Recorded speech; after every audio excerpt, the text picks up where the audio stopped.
Welcome back. This is the platform of SP smart hybrid competitive schooling system.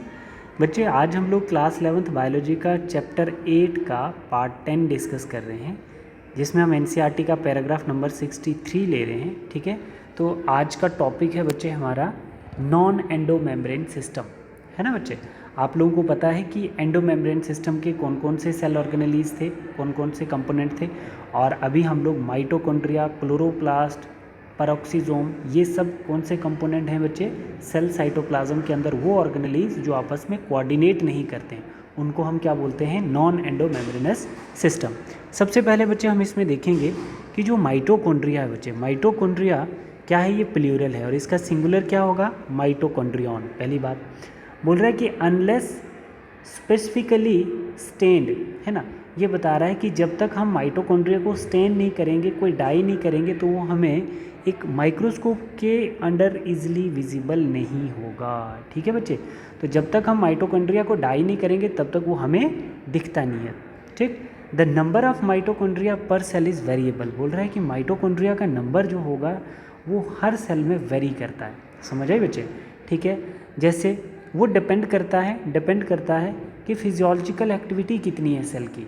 तो मतलब जिस cell की activity ज़्यादा होगी तो उसके साइटोप्लाज्म में माइटोकॉन्ड्रिया का नंबर ज़्यादा होगा, और जिसकी एक्टिविटी सेल की कम होगी तो उसके अंदर साइटोप्लाज्म में माइटोकॉन्ड्रिया का नंबर कम होगा। जैसे सीड है, ये एक सेल है बच्चे, प्लांट सेल।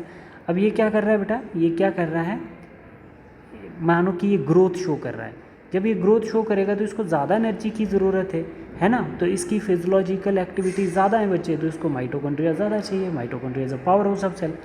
और जब सीड डॉर्मेंट स्टेट पे है, मतलब ग्रो नहीं कर रहा है, डॉर्मेंट स्टेट में है, उस समय उसको एनर्जी कम चाहिए होती है और तब उसको माइटोकॉन्ड्रिया कम चाहिए होती है। समझ आ गए बच्चे? नंबर ऑफ माइटोकॉन्ड्रिया पर सेल इज वेरिएबल कैसे होते हैं। ठीक है, in term of shape and size also. ठीक है, शेप और साइज में भी वेरिएबल करते हैं माइटोकॉन्ड्रिया डिफरेंट सेल में। Considerable degree of variability is observe. तो डिग्री ऑफ वेरिएबिलिटी हमने सेल के साइटोप्लाज्म में माइटोकॉन्ड्रिया की ऑब्जर्व की हुई है। Typically it is sausage shape. कैसा दिखता है बच्चे? सॉसेज शेप का दिखता है, या तो सिलेंड्रिकल।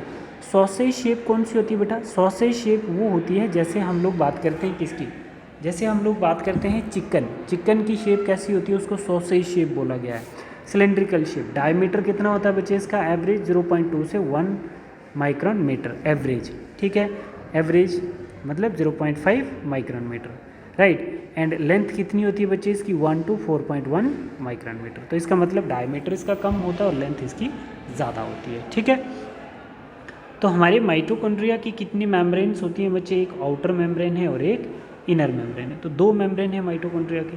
क्लियर है बच्चे? तो यहाँ पर क्वेश्चन माइटोकॉन्ड्रिया के रिस्पेक्ट में, सिंगल मेम्ब्रेन गलत हो गया बच्चे, डबल मेम्ब्रेन है, आउटर और inner.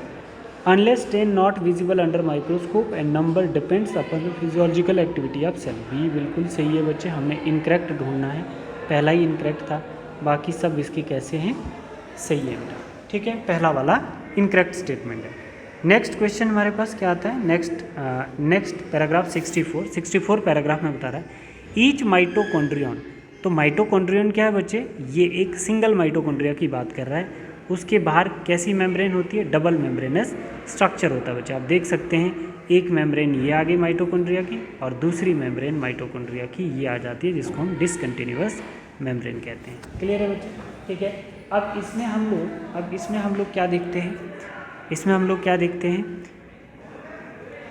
With the outer membrane and inner membrane dividing it's lumen. 2 membrane के बीच में एक ल्यूमन होता है ना, 2 मेम्ब्रेन के बीच में एक ल्यूमन होता है, एक इनर मेम्ब्रेन और एक आउटर मेम्ब्रेन के बीच में 2 ल्यूमन्स होते हैं। ठीक है, और वो जो खाली जगह, ल्यूमन होता है खाली, तो वो जो खाली जगह होती है इसकी, तो इसके 2 एक्वस कंपार्टमेंट बोला जाता है। तो इसमें ल्यूमन में जो खाली स्पेस होती है बच्चे, तो उसके 2 एक इक्वस कंपार्टमेंट होते हैं। 2 एक्वस कंपार्टमेंट मतलब उनमें फ्लूइड नेचर होता है। जो आउटर कंपार्टमेंट होता है बच्चे, उसको हम पेरी माइटोकॉन्ड्रियल स्पेस कहते हैं। ठीक है, आउटर कंपार्टमेंट, ये आउटर कंपार्टमेंट मतलब इनर मेम्ब्रेन से बाहर कौन सा कंपार्टमेंट आ गया? Outer compartment. तो इसके अंदर इसको हम एक्वस कंपार्टमेंट भी बोल सकते हैं। The outer compartment and inner compartment.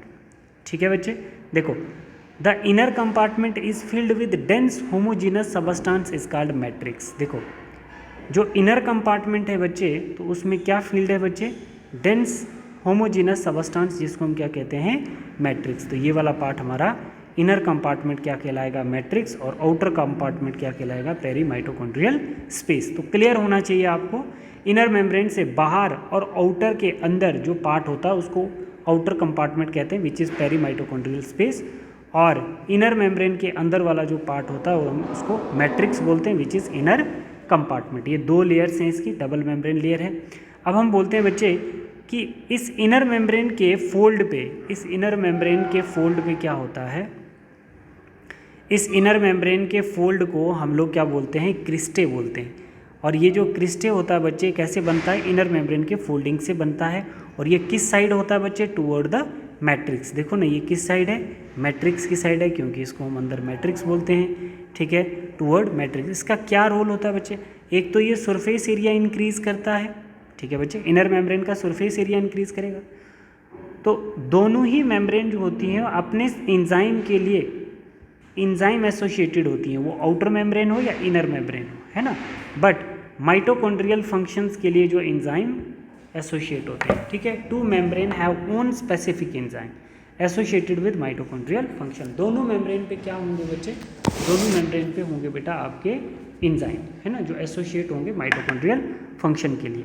अब बोला जाता है कि इनर मेम्ब्रेन के ऊपर जो क्रिस्टे होता है बच्चे, वो क्या कर देता है, वो इनर मेम्ब्रेन की लेंथ को इंक्रीज कर देता है ना, सरफेस एरिया इंक्रीज कर देता है। तो ज़्यादा एफिशिएंट कौन होगा, mitochondria are the site of aerobic respiration. Mitochondria जो होता है बच्चे वो एक साइट है एरोबिक रेस्पिरेशन की, जिसमें एटीपी का सिंथेसिस होता है, ठीक है बेटा। तो ये कुछ फंक्शन है बच्चे क्रिस्टे के, ठीक है। तो हम यहाँ पर बोल रहे थे कि दोनों में से एफिशिएंट मेम्ब्रेन कौन सी होगी, इनर या आउटर, इनर मेम्ब्रेन, क्योंकि उसका सरफेस एरिया ज़्यादा है और इसका मतलब उसके ऊपर एंजाइम भी ज़्यादा होंगे बच्चे, और जिस पे एंजाइम ज़्यादा होंगे तो उसकी फंक्शनल एक्टिविटी ज़्यादा होंगी जो माइटोकॉन्ड्रियल फंक्शन से रिलेट करती है, ठीक है।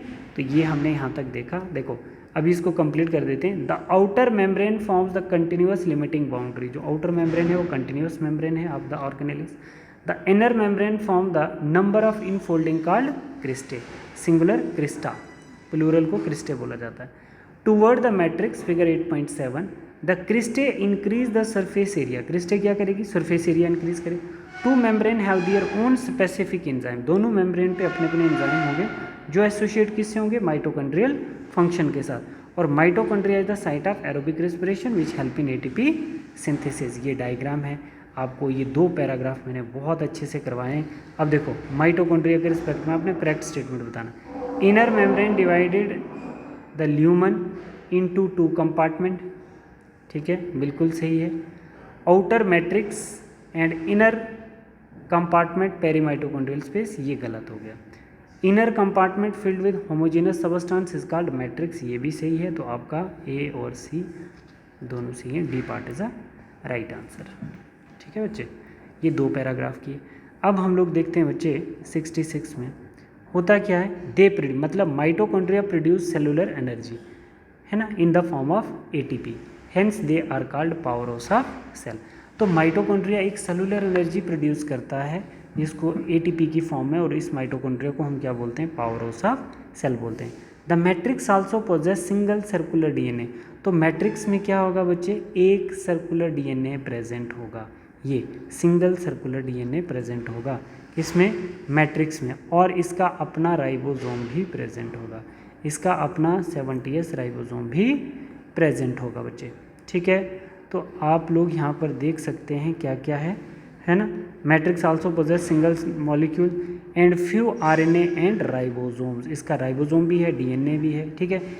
And the component required for the synthesis of proteins. ये तीन कंपोनेंट डीएनए, आरएनए और प्रोटीन्स, डीएनए, आरएनए और राइबोसोम्स क्या करने के लिए, प्रोटीन सिंथेसिस करने के लिए ये तीन कंपोनेंट रिक्वायर्ड होते हैं माइटोकॉन्ड्रिया में, तभी जाके प्रोटीन सिंथेसिस होगी, जिसको हम एटीपी फॉर्मेशन कहते हैं, ठीक है बच्चे।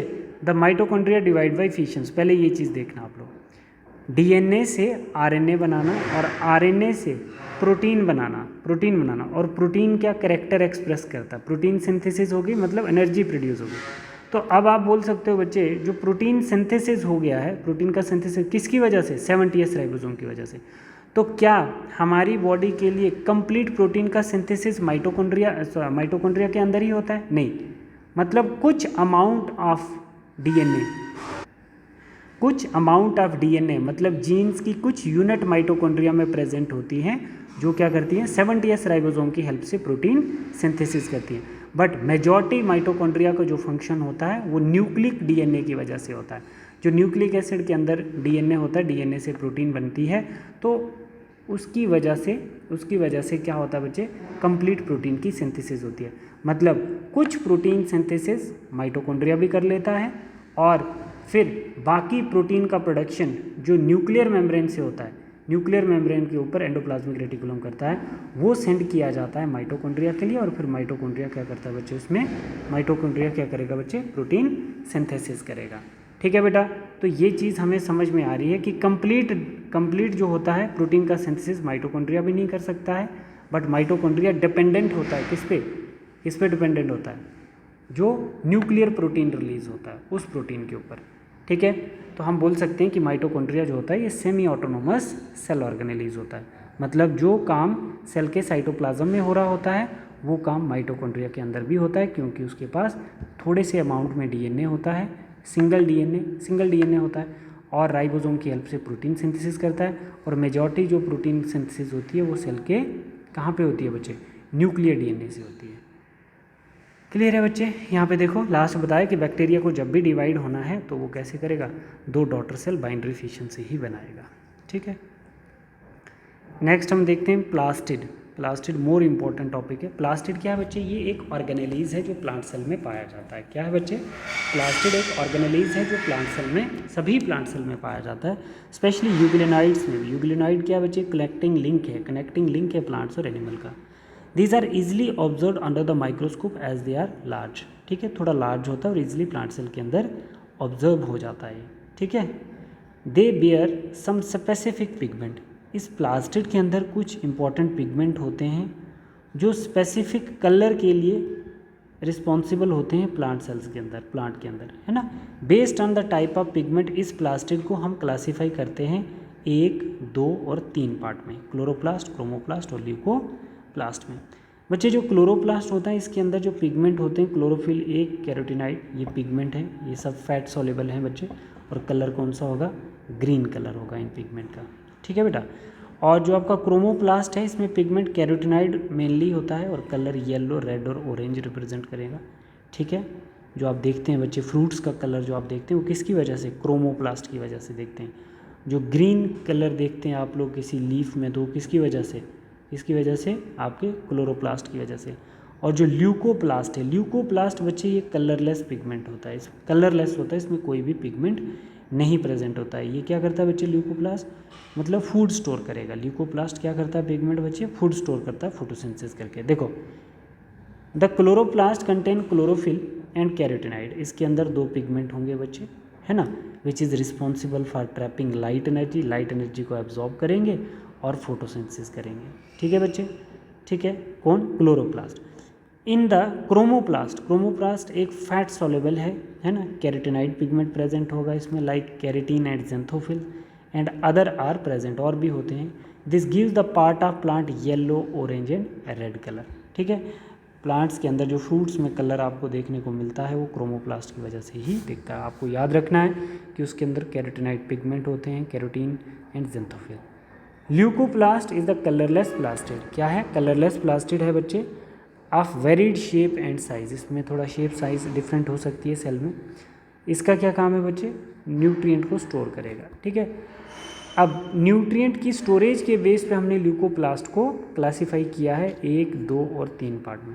अमाइलोप्लास्ट स्टोर करता है कार्बोहाइड्रेट जिसको हम स्टार्च कहते हैं, इन द लाइक पोटैटो।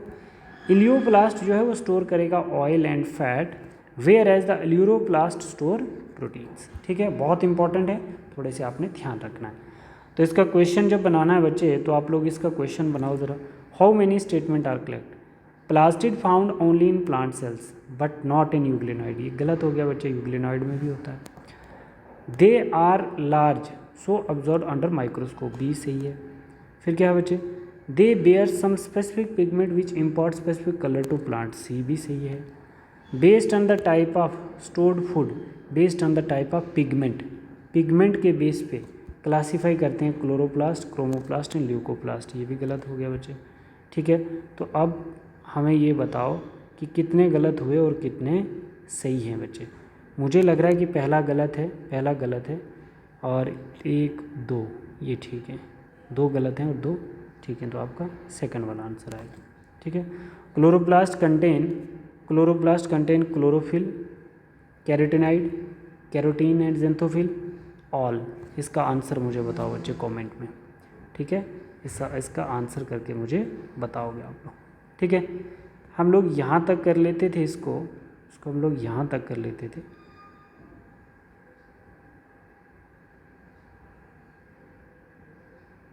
ठीक है, इसको हम लोग नेक्स्ट क्लास में ही देखते हैं, इसको हम लोग नेक्स्ट क्लास में ही डिस्कस करते हैं। अभी हमने देखना है बच्चे, majority of chloroplast of green plant are found in mesophyll cells. ठीक है, ज़्यादातर आपको जो क्लोरोप्लास्ट दिखेंगे वो किस में दिखेंगे, मीजोफिल सेल्स के अंदर दिखेंगे ग्रीन प्लांट में। ठीक है, mesophyll cells of the leaves, these are lens shape, oval है ना, स्फेरिकल एंड डिस्कॉइडल, ये क्लोरोप्लास्ट की शेप है। Are even ribbon like organelles आपको दिखेगा। हैविंग वेरिएबल लेंथ वेरी करेगी, 5 to 10 micron metre, 5 to 10 micron metre का साइज होगा length, and width 2 to 4 micron metre. Their number varies from 1 per cell of the क्लेम्डोमोनास, एक chloroplast आपको किस में दिखेगा, क्लेम्डोमोनास में। ठीक है, ग्रीन एल्गा है क्लेम्डोमोनास। 20 to 40 per cell in the mesophyll cell, तो मेजॉरिटी आपको किस में दिखी बच्चे, मीजोफिल सेल के अंदर क्लोरोप्लास्ट की दिखी। तो क्लोरोप्लास्ट करता क्या बच्चे, अभी हमने पढ़ा था, फोटोसिंथेसिस करने में हेल्प करेगा। कौन कौन से पिगमेंट होते हैं इस पर अभी पढ़ा हमने बच्चे। ठीक है, यहाँ पे देखो स्ट्रक्चर ऑफ क्लोरोप्लास्ट कैसा है बच्चे, डबल मेम्ब्रेनस स्ट्रक्चर है। एक इसमें आउटर मेम्ब्रेन होगी, आउटर मेम्ब्रेन मोर परमिएबल होती है, और इनर मेम्ब्रेन जो होती है वो लेस परमिएबल होती है due to lack of porin proteins.